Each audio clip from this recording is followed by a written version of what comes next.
खबर, जहां पर सेवा समायोजन समेत कई मांगों को लेकर हड़ताल पर डाटा एंट्री ऑपरेटर हैं और इनका गुस्सा अब 7वें आसमान पर है। सभी ने पंचायत से लेकर सचिवालय तक सभी कामकाज को ठप कर दिया।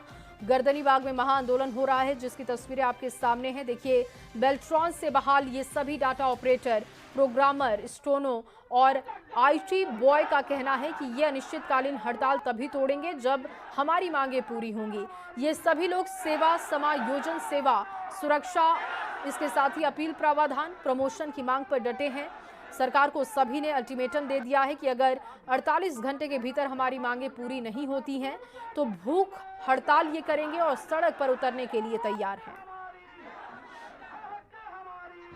बेल्ट्रॉन से बहाल डेटा ऑपरेटर 7वें दिन भी हड़ताल पर हैं और गर्दनीबाग में लगातार महाआंदोलन जारी है। यानी बड़ी संख्या में देख सकते हैं कि जो महिला कर्मी हैं या पुरुष जो कर्मी हैं, तमाम लोग हाथों में बैनर पोस्टर लेकर गर्दनीबाग में प्रोटेस्ट करते नजर आ रहे हैं। एक ही मुख्य मांग है, सेवा समायोजन, यानी सेवा स्थायी की मांग को लेकर तमाम जो डेटा ऑपरेटर हैं वो आवाज़ बुलंद कर रहे हैं और पंचायत से लेकर सचिवालय तक सभी कामकाज ठप हो चुका है, कंप्यूटर शटडाउन हो चुका है, क्योंकि राज्य भर में चाहे आरटीपीएस का काम हो, डीटीओ कार्यालय में काम हो या पंचायत भवन में जो काम हो, तमाम जगहों पर जो काम करने का जो जिम्मा मिला है, यही डाटा ऑपरेटर हैं जो लगातार संभालते हैं। लेकिन अब एक तरह से मानसून सत्र चल रहा है, दूसरी तरफ गर्दनीबाग में इन लोगों का प्रोटेस्ट जारी है। देखिए, हम लोगों का सीधा डिमांड है कि जहां जो पद पर जो लोग कार्यरत है वहीं उस कार्यालय में, विभाग में उनको जो है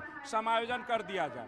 अगर सरकार इस तरह का जो है रवैया अपनाएगी, सरकार हमारी सेवा को समायोजित नहीं करेगी, विभागीय भुगतान नहीं करेगी, अपील का प्रावधान जो भी व्यवस्था है वेतनमान नहीं करेगी, लेवल 4 का दर्जा हमको नहीं देगी और डाटा मैनेजर का पोस्ट जो कि हम कल बोले थे, तो डाटा मैनेजर अब दीजिए। सर, अभी तक तो सरकार को कोई असर नहीं पड़ा, लेकिन सारा ऑफिस बिहार में बंद है। कोई ऐसा ऑफिस नहीं है सारा जहां पे हम लोगों के द्वारा काम किया जाता है। हर एक जगह काम ठप है, फिर भी सरकार हम लोग का मांग पूरी नहीं कर रही है, जो कि सरासर गलत है। अगर सरकार हम लोग का मांग पूरा नहीं करता है तो इसका असर आपको चुनाव में देखने को मिलेगा। यहाँ 25,000 की संख्या नहीं है, 25 लाख के बराबर है। कल से नौकरी कर रही है। हम 7 साल से हैं सामान्य प्रशासन विभाग में।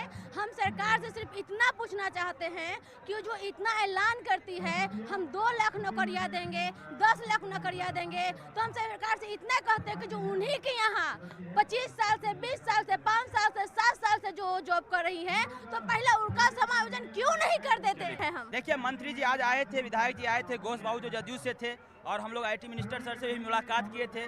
लेकिन जो एक समुचित जो हमारे लिए निर्णय होना चाहिए सर, वो आज तक असंवेदनशील है। ये इतना महत्वपूर्ण काम कर, आज उत्तरी बिहार में बाढ़ चल रहा है सर, उसमें हमारी डाटा एंट्री ऑपरेटर प्रोग्रामर 24 घंटा ऑन ड्यूटी दे रहे हैं, लेकिन उनकी अपनी तक आज तक ये नहीं कि आप उनको सम्मान दे। एसआईआर का जो काम चल रहा है, क्या एसआईआर में 24 घंटा हमारे साथी क्या, वहाँ के साथी को अभी तक सर रोके हुए हैं, इसलिए कि हमारे साथी के द्वारा निर्वाचन जो संवैधानिक प्रक्रिया उसमें डिस्टर्ब ना हो। आपदा के जो साथी है उनको रोके हुए, लेकिन अब नहीं होगा। 48 घंटा के अंदर जो वृक्ष को हम दिए हैं उसमें पानी ही नहीं देंगे, फल कब होगा? बिल्कुल 48 घंटे का सरकार को अल्टीमेटम दिया गया है। और बता दें आपको कि मानसून सत्र चल रहा है और बिहार के मुख्यमंत्री खुद मानसून सत्र में भाग ले रहे हैं और लगातार जो सरकारी कर्मी हैं उनके लिए तोहफे की घोषणा भी की जा रही है, क्योंकि चुनावी साल है। ऐसे में अब सभी जो डेटा एंट्री ऑपरेटर हैं यहाँ गर्दनीबाग में हड़ताल कर रहे हैं और इसी उम्मीद के साथ हड़ताल पर हैं कि अगले 48 घंटे के भीतर राज्य सरकार इनकी सुधि लेगी और जो मांगे हैं वो भी पूरी होगी। कैमरामैन मनीष जुनिया के साथ रजनीश कुमार, न्यूज़ 18 पटना। और चलिए, इसी रिपोर्ट के साथ इस बुलेटिन में बस इतना ही। आप